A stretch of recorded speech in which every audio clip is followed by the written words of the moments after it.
Good morning everyone. आज का हमारा टॉपिक है पीपल ऑन द मूव, यानी कि लोग एक स्थान से दूसरे स्थान पर क्यों गए, लोगों ने अपने स्थान को क्यों छोड़ा, लोगों की आवाजाही किस प्रकार से हुई, उसके क्या कारण थे, लोगों का पलायन किस वजह से हुआ, उसके बारे में हम इसमें पढ़ेंगे। The primitive man travelled continuously so the did people all through the ages people widely in present time.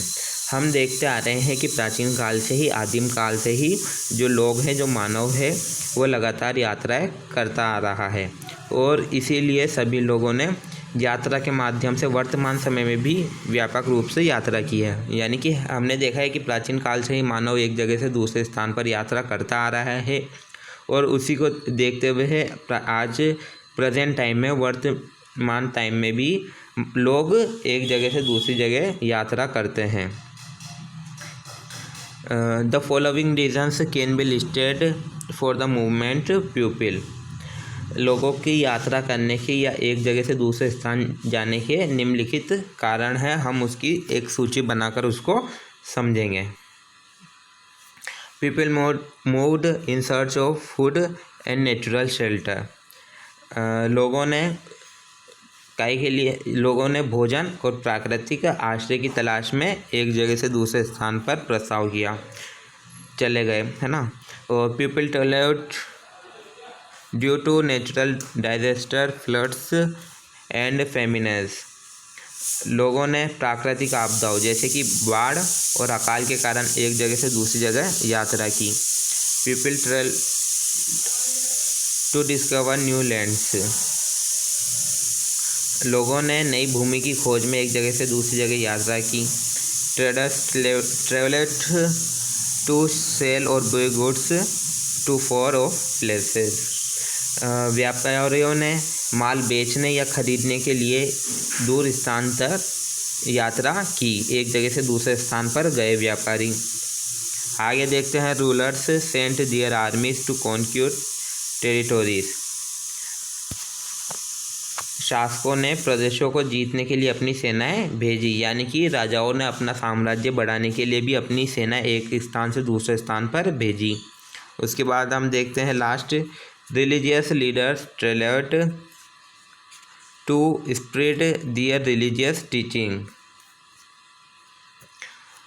धार्मिक नेताओं ने अपनी धार्मिक शिक्षाओं का प्रसार करने के लिए यात्रा की, यानी कि जो धर्म से जुड़े हुए लोग होते थे, जो धर्म गुरु होते थे, उन्होंने अपने धर्म के प्रचार प्रसार के लिए एक स्थान से दूसरे स्थान पर यात्राएं की है। The constant movement of people resulted in exchange of ideas and mixing of cultures. लोगों के इस निरंतर आंदोलन, यानी कि लोगों के इस निरंतर यात्राओं के कारण इसका परिणाम ये निकला कि विचारों का आदान प्रदान हुआ और संस्कृतियों का मिश्रण हो गया। जो लोगों की अलग अलग संस्कृति होती थी उसका मिश्रण हो गया, लोगों ने कई अलग अलग तरह की संस्कृतियाँ अपना ली। आगे देखते हैं हम। अब यहाँ पर आपको एक डायग्राम से समझाया गया है कि हमें इतिहास के जो सोर्स हैं वो किस तरह से उसके स्रोत प्राप्त होते हैं, हमें किस तरह इतिहास का पता लगता है। तो इसको दो भागों में बांटा गया है, एक तो लिटरेसी सोर्स यानी कि साहित्यिक स्रोत, और दूसरा है आर्कियोलॉजिकल स्रोत यानी कि पुरातात्विक स्रोत।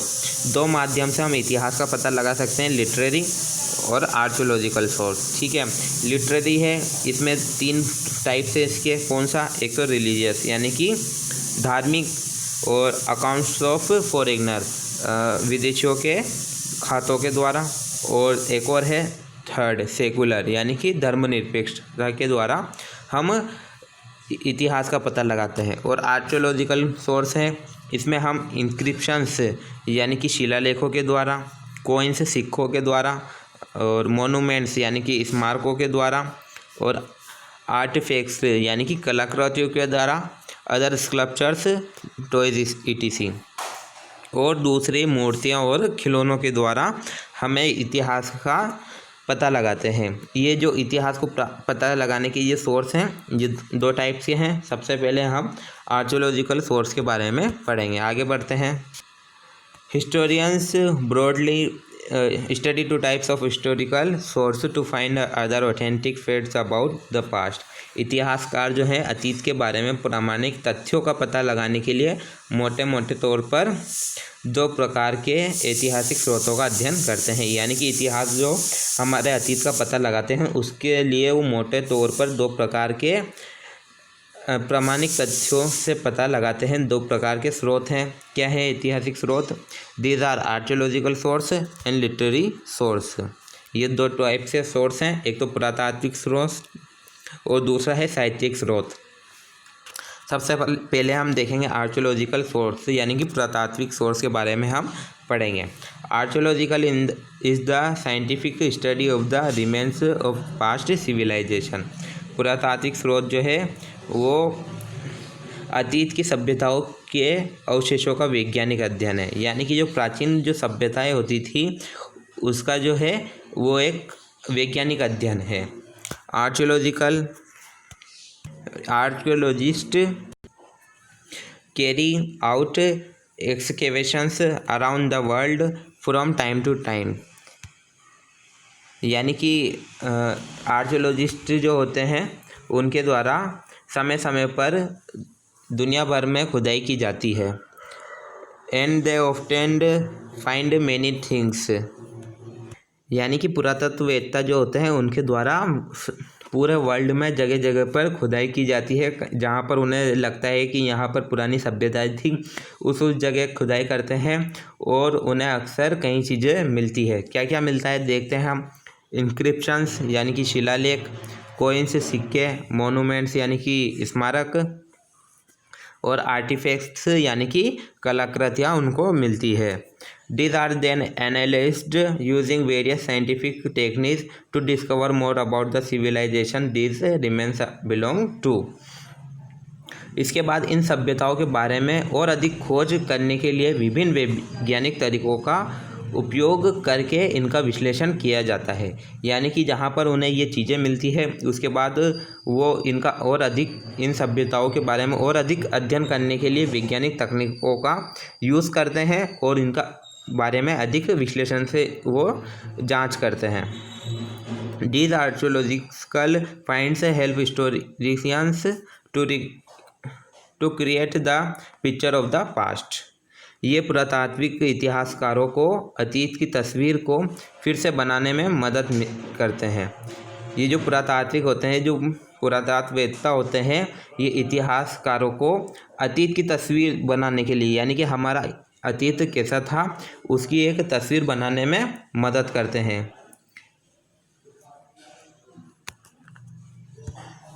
तो हमने ये आज देखा है आर्कियोलॉजिकल के बारे में यानी कि पुरातात्विक और पुरातात्विकवेत्ता जो होते हैं उनके बारे में देखा है कि वो किस तरह से जगह जगह पर जाकर हमारी सभ्यताओं के बारे में विश्लेषण और अधिक तकनीकों से जानकारी प्राप्त करते हैं और उनको किस तरह के सोर्स मिलते हैं। उन्हें इंस्क्रिप्शंस मिलते हैं, कॉइन्स मिलते हैं, मोनूमेंट्स वगैरह मिलते हैं।